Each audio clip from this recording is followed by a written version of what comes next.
محترم، یہ میرا کلپ غدیر کے لیے ہے۔ غدیر سب سے بڑی عید الاکبر آ رہی، بگ ڈے آنے والا ہے۔ اتنا بڑا دن آنے والا ہے کہ اگر ہماری آنکھوں کے سامنے سے پردے ہٹ جائے نا تو پھر آپ کو احساس ہوگا کہ کیسی رحمتیں نعمتیں نازل ہوں۔ اس لیے کہ سب سے بڑی جو نعمت ہے، سب سے بڑی نعمت وہ ولایت امیر المومنین علی بن ابی طالب علیہ السلام ہے۔ اس دن ولایت امیر المومنین کا اعلان ہے۔ آج جو پورے مسلمانوں کے جتنے فرقے ہیں ان میں اور ہم میں ایک ہی چیز کا ڈفرنس ہے۔ پھر بول رہا، جتنے فرقے ہیں مسلمانوں کے ان میں اور ہم میں ایک ہی ڈفرنس ہے، وہ ہے غدیر کا۔ کہ اگر غدیر کو لوگ ایکسیپٹ کر لیتے تو آج کوئی اسلام میں پرابلم نہیں ہوتا، ایک ہی اسلام ہوتا جو اللہ کے رسول نے پیش کیا۔ یہ اتنا بڑا دن آنے والا ہے دوستو کہ آپ صرف اس سے اندازہ لگاؤ کہ غدیر میں کہ اگر یہ غدیر کا اہتمام اللہ کے رسول نے کیا، اللہ نے کیا اور اللہ کے رسول نے کیا تھا، تو اس کے لیے ہم کو کیا کرنا ہے؟ اس دن ہم کو کرنا کیا ہے؟ ہاؤ ٹو سیلیبریٹ غدیر، کیسے سیلیبریٹ کرنا؟ پہلی چیز، اس دن غدیر آنے سے پہلے سب سے پہلے اپنے بچوں کو بتاؤ کہ غدیر آنے والا ہے، عید غدیر سب سے بڑی عید ہے، عید الفطر، عید الاضحیٰ سے بڑی یہ عید الاکبر ہے۔ اس عید کے بارے میں کہا کہ پہلی چیز جو میں صرف آپ کو وہ بتا رہا، اعمال نہیں بتاؤں گا، وہ اعمال بتاؤں گا کہ جو عام کتابوں میں نہیں، جو عام کتابوں میں نماز ہے آپ کو عید غدیر کی جو نماز ہے ظہر سے پہلے پڑھنے کی، وہ ضرور عمل کرنا، ضرور کرنا عمل۔ وہ ہمارے سارے معصومین سے ہمارے پاس آئی ہے اور سارے علماء مسجدوں میں کرواتے ہیں، مفاتیح الجناح میں وہ اعمال موجود ہے، اسی لیے میں وہ اعمال آپ کو نہیں بتا رہا، وہ نماز نہیں بتا رہا، نماز سب کو پتہ ہے۔ سب سے پہلے چیز کیا کرنا آپ کو، ذمہ داری کیا ہے کہ غدیر کو آگے بڑھاؤ، غدیر کو آگے بڑھاؤ۔ آٹھویں امام کا جملہ ہے، آٹھویں امام کا جملہ ہے کہ جب آپ مسلسل آپ کے پاس جب کوئی شاعر پوئٹس آتے تھے تو آپ مجلسیں کرتے تھے، جب کوئی شاعر آتا پوچھتے تم نے میرے جج کے لیے کوئی چیز لائی ہے تو وہ کہتے مولا آپ کے پاس آئیں اور ہم آپ کوئی مرثیہ لکھ کے نہ لائیں، تو امام اہتمام کرتے۔ اسی طرح غدیر کا بھی اہتمام کرنا، اہتمام کرتے، فرش کا انتظام کرتا، پردہ ڈالا جاتا اور پردے کے پیچھے سیدانیوں کو بولتے آگے بیٹھو، اور پورا مجمع آتا، امام خود بنفس نفیس جا کے فرش پہ بیٹھتے اور بیٹھ کے ذاکر کو بولتے کہ مجلس ذکر امام کرو، میرے جد کا ذکر کرو۔ تو لوگوں نے کہا مولا کیوں کرتے آپ اتنا، کوئی غم کی تاریخ نہیں ہے؟ تو امام نے اس وقت کہا تھا کہ تم نے غدیر کو بھلا دیا، اب ہم محرم کو، عاشورے کو، کربلا کو بھلانے نہیں دیں گے۔ تو امام کا جملہ ہے کہ تم نے غدیر کو بھلا دیا، اب ہم کربلا اتنا ذکر کریں گے کہ تمہارے ذہنوں میں کربلا بس جائے۔ تو اسی طرح ہم ہمارے ذہنوں میں کربلا بسنے کے لیے ہم کو یہ جنریشن بعد جنریشن لے کے جانا ہے غدیر کو۔ پھر بول رہا نسل بعد نسل لے کے جانا ہے، یہ ہر ماں کی، ہر باپ کی ذمہ داری ہے کہ غدیر آ گئی تو اب بچوں سے ڈسکس کرو۔ پہلی چیز بچوں سے ڈسکس کرو، بچوں کو بتاؤ اس دن کیا کرو، بچوں کو ایک نیا ڈریس دلاؤ، اگر ڈریس نہیں دلا سکتے تو صاف لباس پہناؤ اور پہنا کے ان کو گفٹ دو۔ غدیر کے دن گفٹ دینے کا بے انتہا ثواب، بے انتہا ایکسچینج آف گریٹنگز جس کو آپ بولتے۔ آپ بچوں کو بتانا، بچوں کو کوئی گفٹ دے رہا تو بچے پوچھتے کہ کیوں ہے گفٹ کیوں دے رہے، تو آپ بولو گے بیٹا آج سب سے بڑی عید ہے ہماری، تو وہ لوگ انتظار کریں گے، وہ خوش ہوں گے۔ اس دن مومن کو خوش کرنے کا بے انتہا ثواب۔ دوسری چیز، جب آپ اعمال شروع کرنا تو پہلی چیز کیا کرنا، 2 رکعت شکر کی نماز پڑھنا۔ شکر کی نماز کیوں پڑھنا؟ اللہ کی شکر کی نماز کہ اللہ نے تم کو امت محمدی میں پیدا کیا۔ الحمدللہ الذی جعلنی من امت محمد صلی اللہ علیہ وآلہ، کہ پروردگار تیرا شکر ہے کہ تو نے مجھے امت محمدی میں پیدا کیا۔ امت محمدی میں پیدا ہونے کا جو سب سے بڑی برکت اور رحمت ملی وہ ولایت امیر المومنین ملی۔ اللہ چاہتا تو ہم کو موسیٰ نبی کی امت میں پیدا کر سکتا تھا، اللہ چاہتا تو ہم کو عیسیٰ نبی کی امت میں پیدا کر سکتا تھا، لیکن اللہ نے ہم کو امت محمدی میں بھی اور اس گھر میں پیدا کیا کہ جہاں سے ولایت علی ہمارے پاس آئی۔ تو 2 رکعت شکر کی نماز پڑھنا، اور اس کے بعد جو پہلی چیز بچوں کو بتا کے اس دن جو آپ مبارکباد دیں گے، تو دنیا کی لحاظ کی بات کرنا پھر آگے بڑھتا۔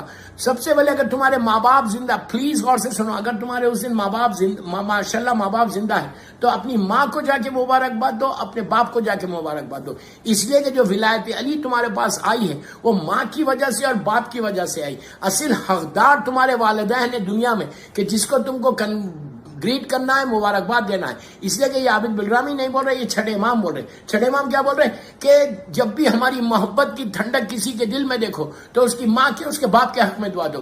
باپ نے حلال رزق کھلایا، ماں نے پاکیزہ طریقے سے ریس کیا جس کی وجہ سے تم آج غدیر کو سیلیبریٹ کر سک رہے. تو پہلے ماں باپ، اگر ماں باپ زندہ ہے تو ان کو جا کے ان کو گریٹ کرو. اس کے بعد اگر ماں باپ مر گئے تو اس دن ماں باپ کے لیے کوئی نہ کوئی ایسا کام، مثال کے طور پہ آپ سلوات ہی پڑھ رہے، آپ 100 مرتبہ سلوات پڑھ رہے، 10 مرتبہ پڑھ رہے، 18 مرتبہ پڑھ کے یہ بولو کہ پروردگار اس کا یہ ہم والدین کی طرف سے پڑھے. اور اس دن زیارت امیر المومنین پڑھنا ہے، زیارت امین اللہ مشہور زیارت مولا کی جو نجف اشرف میں پڑھائی جاتی.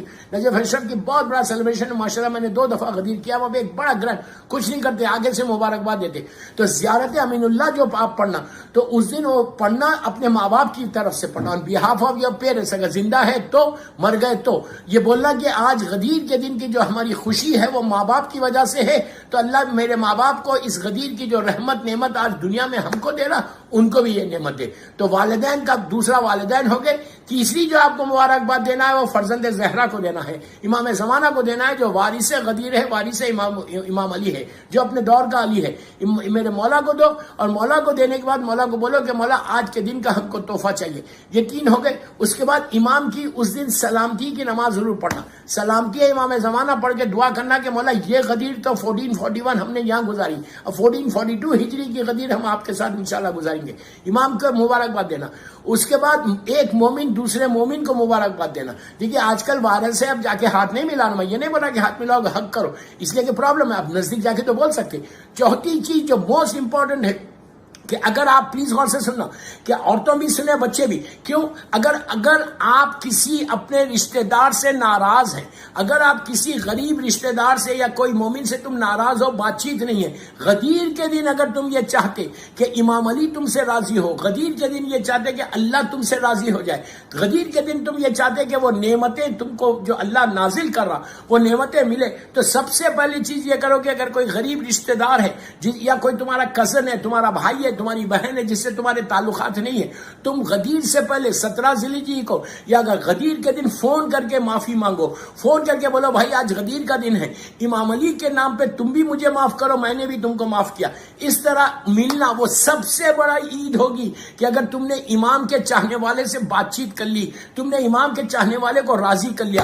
اس کے بعد اگر آپ لوگ انڈیا پاکستان والے مجھے سن رہے تو آپ کیا کرو کہ آپ کے رشتہ دار اگر کوئی غریب ہے، پلیز غور سے سنو، کوئی رشتہ دار غریب ہے تو اس کے گھر جاؤ یا اس کو فون کرو. اگر گھر نہیں جا سکتے تو اس کو فون کرو.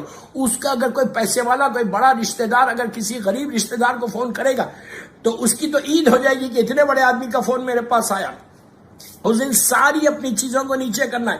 اور غرور اور تکبر، غور سے سننا، مولا علی سے پوچھا گیا تھا کہ مولا ہم یہ کیسے چیک کریں اپنے آپ میں کہ ہمارے پاس غرور نہیں ہے، اس لیے کہ غرور اور تکبر سارے اعمال کو ختم کر دے گا. شیطان نے تکبر کیا تھا اس لیے وہ رجیم بن گیا، بارگاہ الہی سے نکالا گیا صرف تکبر کے بنا پر. اللہ کا جملہ ہے کہ تو تکبر کر رہا، تو غرور اور تکبر ایگو کو توڑنے کے لیے مولا علی سے پوچھا کہ مولا یہ ہم کیسے معلوم کریں، ہم کیسے چیک کریں کہ میرے پاس غرور نہیں ہے. تو امام علی کا جملہ، عابد بلرامی کا جملہ نہیں. میں تیز اس لیے پڑھا کہ وقت کی تنگی، میں آپ صرف سنتے جاؤ مجھے. تو امام علی نے کہا تھا کہ تکبر کو توڑنے کے لیے تم سلام میں پہل کرو، خود سلام کرو، تمہارا غرور خود بخود ٹوٹتا. تو بہترین اعمال غدیر کے دن یہ ہے کہ تمہارا غریب رشتہ دار اس کو تم فون کرو، اس سے ملو جا کے. دیکھیے وائرس کی وجہ سے کوئی نہیں جا رہا، فائن مت جاؤ. میں یہ نہیں بولا کہ گھر کو جاؤ، آج کل کووڈ-19 چل رہا، بڑا پرابلم ہے، تو آپ فون تو کر سکتے ہیں، فون تو سب کے پاس ہے. فون کر کے بولو کہ میں نے فون اس لیے کیا ہے کہ آج عید غدیر ہے، غدیر کا دن ہے، میں تم کو مبارکباد دینے کے لیے فون کیا. آپ سوچو غریب کو کوئی اچھا بڑے اسٹیٹس والے کا فون آئے گا غریب آدمی کو، تو اس کی تو سب سے بڑی عید ہو جائے گی. اور یہ آپ نے اس کو راضی نہیں کیا، اپنے رشتہ دار کو راضی نہیں کیا، بلکہ آپ نے امام علی کو راضی کیا، آپ نے امام زمانہ کو راضی کیا. جو غدیر کے دن کا حق ہے وہ آپ نے ادا کیا. اگر آپ نے اس کو راضی کر لیا تو اللہ تم سے راضی، اگر اللہ راضی تو تمہارے پاس نعمتیں آئیں. یہ اعمال ہو گئے. اور آخری بات بتاتا کہ غدیر کے دن اگر آپ یہ چاہتے ہیں، کون ایسا شیعہ ہے، کون ایسا انسان ہے کہ جو یہ نہیں چاہتا کہ وہ دعوت کرے غدیر کے دن کے کھانے کی دعوت. یہ اتنی بڑی فضیلت ہے، اتنی بڑی فضیلت ہے. اللہ کا رسول بولتے ہیں کہ معصوم امام بولتے ہیں کہ نبی آدم سے لے کے، امیجن کرے نبی آدم سے لے کے خاتم تک 1,24,000 انبیاء کو اگر آپ نے کھانے کی دعوت کی، ان کو ایک وقت کھانا کھلایا، پھر سنو، نبی آدم سے لے کے خاتم تک اگر تم یہ چاہتے کہ 1,24,000 انبیاء کو کھانا کھلائے تو کہا ایک مومن کو اس دن کھانا کھلا دو۔ تو میری بس آخری بات خواہش یہ کہ آپ لوگ غدیر کے دن کیا کریں، باہر اگر گھر میں نہیں بنتا کھانا باہر سے لے۔ ایک مثال دے رہا، مثال دے، ایک بریانی لے کے کسی غریب مومن کو، کسی بھی مومن کو کھلا سکتے آپ، مومن کے گھر تک کھانا پہنچا دو، وہ اتنا ثواب۔ نیت یہ کرو، اچھا نیت کر لو یہاں پہ کہ یہ غدیر کا کھانا میں کھلا رہا صرف اس لیے کھلا، اور اس کا ثواب میرے ماں باپ کو دے دے، زندہ رہے تو دے دو، مر گئے تو دے دو۔ ماں باپ پہلے ہر چیز میں ماں باپ کو لے کے آنا، اس لیے کہ ولایت علی ماں باپ سے ہے۔ امام علی کی ولایت اگر میرے دل میں آئی ہے تو میری ماں کی وجہ سے، میرے باپ کی وجہ سے، اللہ ان کے درجات کو بلند کرے۔ تو یہ دعا کرنا کہ پروردگار یہ جو میں کھانا دے رہا غدیر کا کھلا رہا، 1,24,000 انبیاء کی دعوت کا جو اجر تم مجھے دے رہا، پہلا اجر میرے ماں باپ کو دے دے۔ آپ سوچو، تمہاری ماں تمہارا باپ مر کے اتنا زمانہ ہو گیا، لیکن اس کے باوجود تم نے ان کو یاد کیا غدیر کو، جو ثواب ان کو نیچے ملے گا اس کا اجر ہی کچھ اور ہے، وہ رحمتی کچھ اور ہے۔ وہ تمہارے ماں باپ اور سارے محرومین تمہارے حق میں دعا دیں گے کہ اللہ کتنا خوش ہوگا کہ اس نے اپنے ماں باپ کو یاد کیا جو ربیان صغیرہ ہے۔ تو میری آخری بات یہی تھی کہ مومنین کو ایک دوسرے سے ملو اور ماں باپ کے حق میں اس دن دعا کرو اور زیارت پڑھو اور سلوات، اور 110 مرتبہ سلوات پڑھ کے امیر المومنین کو مبارکباد دینا، اس لیے کہ غدیر کے دن اللہ کے رسول نے کہا تھا کہ پورے مسلمانوں سے کہ جا کے علی کو مبارکباد دو۔ تو جب کہا تھا تو آج میرا مولا تو نہیں ہے، آپ کیسے مبارکباد دیں گے؟ ہم مولا کو تحفہ کیا دے سکتے ہیں؟ ہمارے پاس کوئی چیز نہیں، ہم فقیروں کے فقیر ہیں، وہ امیروں کا امیر ہے۔ تو آپ کیا کرنا، 110 مرتبہ، آپ 1000 مرتبہ پڑھو، میں منیمم سائز پہ بول رہا، 110 ٹائم اللہ بسم اللہ الرحمن الرحیم اللہم صلی علی محمد و آل محمد و عجل فرجہم پڑھ کے امیر المومنین کو ہدیہ کرو، اور پڑھ کے بولو کہ مولا یہ آپ کو غدیر کا تحفہ ہے، غدیر کی مبارکباد ہے۔ اور غدیر کا جو جشن ہے نا، اصل میں احسانات ابو طالب کا جشن ہے۔ تو اس دن مولا جناب ابو طالب کو اور بی بی فاطمہ بنت اسد کو مولا علی کی ولایت کی مبارکباد دینا، شہزادی کونین کو دینا، اللہ کے رسول کو دینا کہ ان کا وارث ملا، مولا حسن، مولا حسین، شہزادی زینب، شہزادی ام کلثوم، یہ چاروں بچے تھے غدیر میں، ان چاروں کو مبارکباد دینا۔ وہاں سے لے کے چلے مولا عباس سے جناب محسن سے لے کے چلے زمانے کے امام تک، یہ پورے اماموں کے نام لیتے جاؤ اور دعا مبارکباد دیتے جاؤ، ایک کم از کم 5 سلوات پڑھو ہر امام کے ساتھ۔ آپ سوچو کہ آپ کی حالت یہ ہوگی کہ آپ مصلی سے اٹھیں گے نہیں، اللہ آپ کے اوپر نعمتوں کو نازل کر دے گا۔ اس دن مرحومین کو نہیں بھولنا۔ اور آخری بات کہ اپنے رشتہ داروں سے اس دن ملاقات کر لو، رشتہ داروں سے بات کر لو کہ جس سے تمہارے سارے پرابلم دور ہو جائے۔